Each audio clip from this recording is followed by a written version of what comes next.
Hola, el llibre que us vaig explicar es diu No llegiré aquest llibre de Xulve i Copons i l'editorial és La Galera.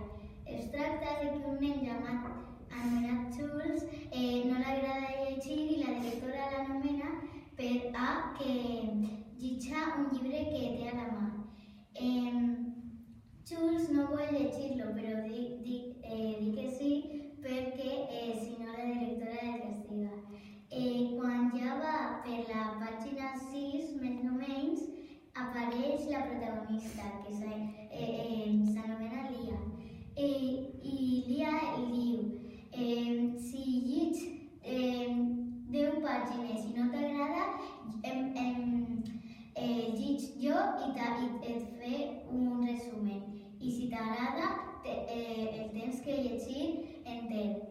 Entonces, Jules empieza a llegir y el conte es tracta de que Lia rompe la tablet del seu germà i té que comprar-la i per sort ven un cartell que posa que pots ganar 200 euros per ganar un concurs de Miramil.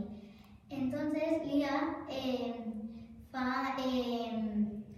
redaccions de eso porque es tracta eso del concurso, el concurso se tracta de eso. Entonces Lia gana las 3 primeras fases, pero la cuarta no pasa.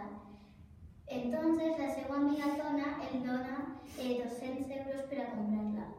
Entonces Lia la compra y es pot